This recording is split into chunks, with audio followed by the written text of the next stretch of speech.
Welcome to the One Year Bible, May 23. The Old Testament reading, 2 Samuel chapter 2, verse 12, through chapter 3, verse 39. One day Abner led Ishbosheth's troops from Mahanaim to Gibeon. About the same time, Joab, son of Zeruiah, led David's troops out and met them at the pool of Gibeon. The two groups sat down there, facing each other from opposite sides of the pool. Then Abner suggested to Joab, "Let's have a few of our warriors fight, hand to hand, here in front of us." "All right," Joab agreed. So 12 men were chosen to fight from each side. 12 men of Benjamin, representing Ishbosheth, son of Saul, and 12 representing David. Each one grabbed his opponent by the hair and thrust his sword into the other's side so that all of them died. So this place at Gibeon has been known ever since as the Field of Swords. A fierce battle followed that day, and Abner and the men of Israel were defeated by the forces of David.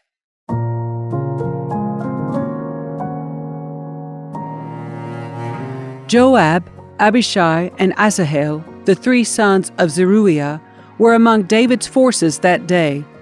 Asahel could run like a gazelle, and he began chasing Abner. He pursued him relentlessly, not stopping for anything. When Abner looked back and saw him coming, he called out, "Is that you, Asahel?" "Yes, it is," he replied. "Go fight someone else," Abner warned. "Take on one of the younger men and strip him of his weapons." But Asahel kept right on chasing Abner. Again, Abner shouted to him, "Get away from here! I don't want to kill you! How could I ever face your brother Joab again?" But Asahel refused to turn back, so Abner thrust the butt end of his spear through Asahel's stomach, and the spear came out through his back. He stumbled to the ground and died there.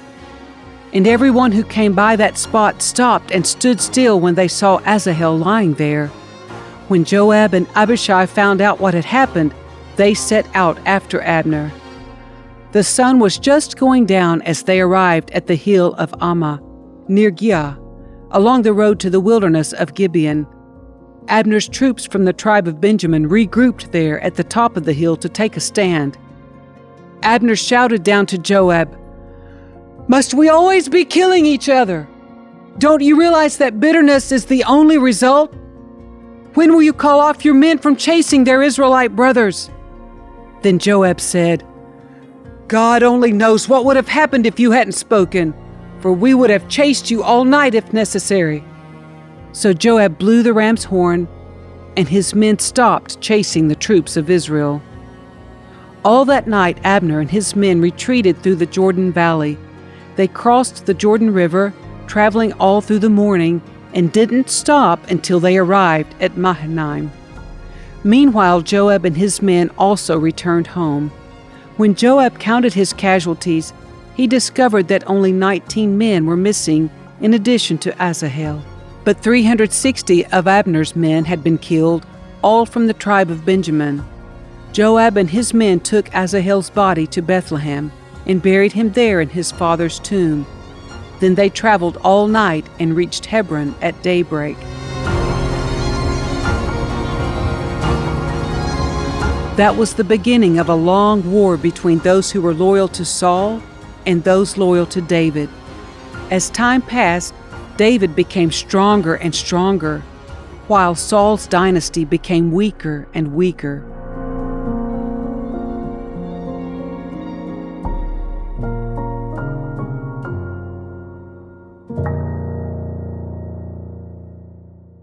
These are the sons who were born to David in Hebron. The oldest was Amnon, whose mother was Ahinoam from Jezreel. The second was Daniel, whose mother was Abigail, the widow of Nabal from Carmel. The third was Absalom, whose mother was Maachah, the daughter of Talmai, king of Geshur. The fourth was Adonijah, whose mother was Haggith. The fifth was Shephatiah, whose mother was Abital. The sixth was Ithream, whose mother was Eglah, David's wife. These sons were all born to David in Hebron. As the war between the house of Saul and the house of David went on, Abner became a powerful leader among those loyal to Saul. One day Ishbosheth, Saul's son, accused Abner of sleeping with one of his father's concubines, a woman named Rizpah, daughter of Aiah. Abner was furious. "Am I some Judean dog to be kicked around like this?" he shouted. "After all I have done for your father Saul and his family and friends, by not handing you over to David, is this my reward, that you find fault with me about this woman? May God strike me and even kill me if I don't do everything I can to help David get what the Lord has promised him. I'm going to take Saul's kingdom and give it to David. I will establish the throne of David over Israel as well as Judah, all the way from Dan in the north to Beersheba in the south." Ishbosheth didn't dare say another word because he was afraid of what Abner might do. Then Abner sent messengers to David saying, "Doesn't the entire land belong to you? Make a solemn pact with me, and I will help turn over all of Israel to you." "All right," David replied, "but I will not negotiate with you unless you bring back my wife Michal, Saul's daughter, when you come." David then sent this message to Ishbosheth, Saul's son, "Give me back my wife Michal, for I bought her with the lives of 100 Philistines." So Ishbosheth took Michal away from her husband Palti, son of Laish. Palti followed along behind her as far as Bahurim, weeping as he went. Then Abner told him, "Go back home." So Palti returned. Meanwhile, Abner had consulted with the elders of Israel. "For some time now," he told them, "you have wanted to make David your king. Now is the time, for the Lord has said, 'I have chosen David to save my people Israel from the hands of the Philistines and from all their other enemies.'" Abner also spoke with the men of Benjamin. Then he went to Hebron to tell David that all the people of Israel and Benjamin had agreed to support him. When Abner and 20 of his men came to Hebron, David entertained them with a great feast. Then Abner said to David, "Let me go and call an assembly of all Israel to support my lord the king. They will make a covenant with you to make you their king, and you will rule over everything your heart desires." So David sent Abner safely on his way. But just after David had sent Abner away in safety, Joab and some of David's troops returned from a raid, bringing much plunder with them. When Joab arrived, he was told that Abner had just been there visiting the king and had been sent away in safety. Joab rushed to the king and demanded, "What have you done? What do you mean by letting Abner get away? You know perfectly well that he came to spy on you and find out everything you're doing?" Joab then left David and sent messengers to catch up with Abner, asking him to return. They found him at the well of Sirah and brought him back, though David knew nothing about it. When Abner arrived back at Hebron, Joab took him aside at the gateway as if to speak with him privately. But then he stabbed Abner in the stomach and killed him in revenge for killing his brother Asahel. When David heard about it, he declared, "I vow by the Lord that I and my kingdom are forever innocent of this crime against Abner, son of Ner. Joab and his family are the guilty ones. May the family of Joab be cursed in every generation with a man who has open sores or leprosy, or who walks on crutches or dies by the sword or begs for food." So Joab and his brother Abishai killed Abner because Abner had killed their brother Asahel at the battle of Gibeon. Then David said to Joab and all those who were with him, "Tear your clothes and put on burlap. Mourn for Abner." And King David himself walked behind the procession to the grave. They buried Abner in Hebron, and the king and all the people wept at his graveside. Then the king sang this funeral song for Abner. "Should Abner have died as fools die? Your hands were not bound, your feet were not chained. No, you were murdered, the victim of a wicked plot." All the people wept again for Abner. David had refused to eat anything on the day of the funeral, and now everyone begged him to eat. But David had made a vow, saying, "May God strike me and even kill me if I eat anything before sundown." This pleased the people very much. In fact, everything the king did pleased them. So everyone in Judah and all Israel understood that David was not responsible for Abner's murder. Then King David said to his officials, "Don't you realize that a great commander has fallen today in Israel? And even though I am the anointed king, these two sons of Zeruiah, Joab and Abishai, are too strong for me to control. So may the Lord repay these evil men for their evil deeds."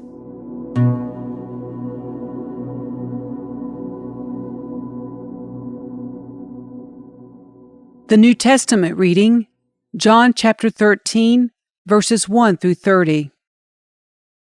Before the Passover celebration, Jesus knew that his hour had come to leave this world and return to his Father. He had loved his disciples during his ministry on earth, and now he loved them to the very end. It was time for supper. And the devil had already prompted Judas, son of Simon Iscariot, to betray Jesus. Jesus knew that the Father had given him authority over everything, and that he had come from God and would return to God. So he got up from the table, took off his robe, wrapped a towel around his waist, and poured water into a basin. Then he began to wash the disciples' feet, drying them with the towel he had around him. When Jesus came to Simon Peter, Peter said to him, "Lord, are you going to wash my feet?" Jesus replied, "You don't understand now what I am doing, but someday you will." "No," Peter protested, "you will never ever wash my feet." Jesus replied, "Unless I wash you, you won't belong to me." Simon Peter exclaimed, "Then wash my hands and head as well, Lord, not just my feet." Jesus replied, "A person who has bathed all over does not need to wash, except for the feet, to be entirely clean. And you disciples are clean, but not all of you." For Jesus knew who would betray him. That is what he meant when he said, "Not all of you are clean." After washing their feet, he put on his robe again and sat down and asked, "Do you understand what I was doing? You call me teacher and Lord, and you are right, because that's what I am. And since I, your Lord and teacher, have washed your feet, you ought to wash each other's feet. I have given you an example to follow. Do as I have done to you.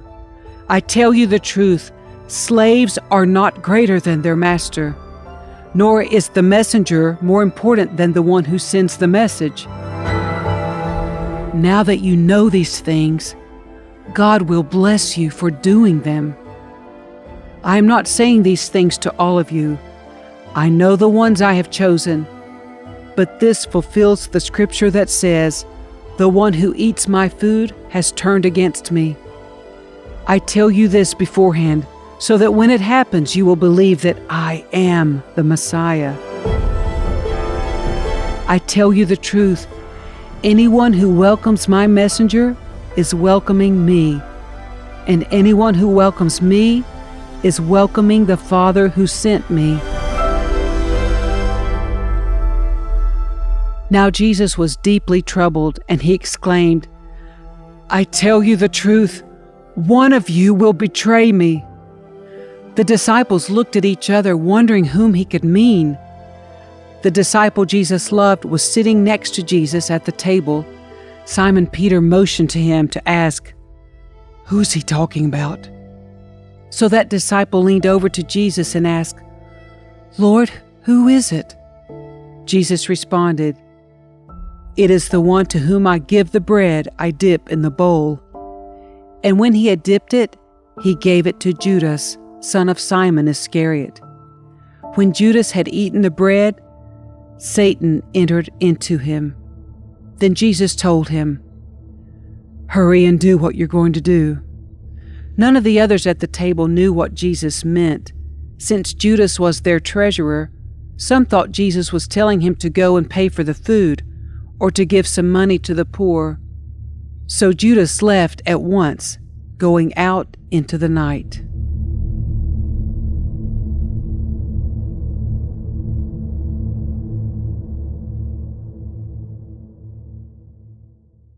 Psalm 119, verses 1 through 16. Joyful are people of integrity, who follow the instructions of the Lord. Joyful are those who obey His laws and search for Him with all their hearts. They do not compromise with evil, and they walk only in His paths. You have charged us to keep your commandments carefully. Oh, that my actions would consistently reflect your decrees. Then I will not be ashamed when I compare my life with your commands. As I learn your righteous regulations, I will thank you by living as I should. I will obey your decrees. Please don't give up on me. How can a young person stay pure? By obeying your word. I have tried hard to find you. Don't let me wander from your commands. I have hidden your word in my heart, that I might not sin against you. I praise you, O Lord. Teach me your decrees. I have recited aloud all the regulations you have given us. I have rejoiced in your laws as much as in riches. I will study your commandments and reflect on your ways. I will delight in your decrees and not forget your word.